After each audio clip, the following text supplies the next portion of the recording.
'Triple R' అనే సినిమాతో mega power star Ram Charan ప్రపంచవ్యాప్తంగా గుర్తింపును సంపాదించుకున్నాడు. ఈ మూవీ తర్వాత చరణ్ తన తండ్రి అయినటువంటి మెగాస్టార్ చిరంజీవి హీరోగా రూపొందించిన 'ఆచార్య' మూవీలో ఓ చిన్న పాత్రలో నటించాడు.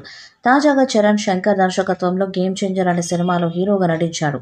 ఈ మూవీని శ్రీ వెంకటేశ్వర క్రియేషన్స్ బ్యానర్పై ప్రముఖ నిర్మాత దిల్ రాజు నిర్మించాడు. కొంతకాలం క్రితం ఈ సినిమాను ఈ సంవత్సరం డిసెంబర్ 20వ తేదీన విడుదల చేయనున్నట్లు ఈ మూవీ బృందం వారు అధికారికంగా ప్రకటించారు. ఇప్పటికే ఈ చిత్రం నుండి విడుదలైన మొదటి పాట 'జరగండి జరగండి'కి ఫ్యాన్స్, ఆడియన్స్ నుండి అద్భుతమైన రెస్పాన్స్ వచ్చింది. తాజాగా రెండో లిరికల్ వీడియో సాంగ్ని విడుదల చేశారు. రామ్ మచ్చా మచ్చా అంటూ సాగే ఈ పాట సినిమాలో రామ్ చరణ్ ఇంట్రో సాంగ్ అని తెలుస్తుంది.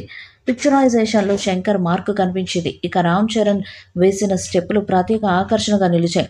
ఈ పాట కోసం వివిధ రాష్ట్రాల నుండి అనేక సాంస్కృతిక నృత్య కళాకారులను తీసుకొచ్చారంట. గణేష్ ఆచార్య ఈ పాటను కొరియోగ్రఫీ చేశాడు. అలాగే ఈ పాటలో రామ్ చరణ్ తన బాబాయ్ పవన్ కళ్యాణ్ లాగా ఎర్ర తువ్వాలను తలకు కట్టుకొని మెగాస్టార్ చిరంజీవి 'వాల్తేరు వీరయ్య' సినిమా విడుదల రోజు హంగామా చేస్తున్నట్టుగా చూపించారు. ఒక్కసారిగా పాట మధ్యలో చిరంజీవి కటౌట్కి పూలమాలలు వేసిన ఫోటో చూడగానే అభిమానులు సర్ప్రైజ్కి గురయ్యారు.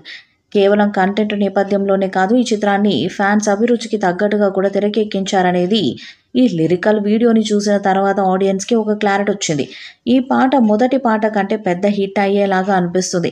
డ్యాన్స్ స్టెప్పులు కూడా చూసేందుకు చాలా సింపుల్గా, గ్రేస్గా ఉండటంతో ఇన్స్టాగ్రామ్లో రీల్స్ దంచుకొడతారని అంచనా వేస్తున్నారు అభిమానులు. మరి ఈ పాట ఏ రేంజ్కి వెళ్తుందో చూడాలి. ఈ సినిమా నుండి వరుసగా అప్డేట్స్ ఇస్తున్నారు మేకర్స్. త్వరలోనే ఈ చిత్రం నుండి మూడో పాటకు కూడా విడుదల చేస్తారని సమాచారం. ఈ నెలలోనే ఆ పాట కూడా విడుదలవుతుందంట. దసరా పండుగ సందర్భంగా ఈ చిత్రం నుండి టీజర్ వచ్చే అవకాశాలు కనిపిస్తున్నాయి. ఆ తర్వాత చివరి వారంలో మూడో పాట విడుదల చేస్తారని తెలుస్తుంది. ఈ పాటతో అంచనాలను మరింత పెంచాలని చూస్తున్నారు. ఈ పాటలో రామ్ చరణ్ డ్యాన్స్తో అదరగొట్టినట్టుగా, అలాగే మ్యూజిక్తో తమని ఇరగదీసినట్టుగా సమాచారం. మరి ఈ పాట విడుదలయ్యాక యూట్యూబ్లో ఎలాంటి రికార్డ్స్ను బద్దలుకొడుతుందో చూడాలి. 'గేమ్ చేంజర్' సినిమా ఈ ఏడాది డిసెంబర్ 20వ తేదీన థియేటర్స్లో విడుదల కానుంది. రిలీజ్ డేట్ను అధికారికంగా ప్రకటించకపోయినా ఆ తేదీన ఈ సినిమా విడుదలయ్యే అవకాశాలైతే ఉన్నాయని కామెంట్లు వ్యక్తమవుతుండటం గమనార్హం. ఈ సినిమాలో ఎస్జే సూర్య విలన్గా నటించారు. ఈ సినిమా కథనం కొత్తగా ఉంటాయని, అదిరిపోయేగా ఉంటాయని తెలుస్తుంది.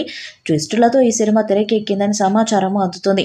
'గేమ్ చేంజర్' సినిమాకు దిల్ రాజు నిర్మాత అన్న సంగతి తెలిసిందే. 'గేమ్ చేంజర్' మూవీ అన్ని వర్గాల ప్రేక్షకులను మెప్పించడం పక్కాని నెటిజన్ల నుంచి కామెంట్లు వినిపిస్తున్నాయి. 'గేమ్ చేంజర్' మూవీపై మీ అభిప్రాయాన్ని కామెంట్ బాక్స్లో తెలియజేయండి. వీడియో మీకు నచ్చితే లైక్ చేయండి, షేర్ చేయండి, కామెంట్ చేయండి. మరిన్ని అప్డేట్స్ కోసం మన ఛానల్ని సబ్స్క్రైబ్ చేయండి. అలాగే పక్కన ఉన్న గంట సింబల్ని గట్టిగా కొట్టండి.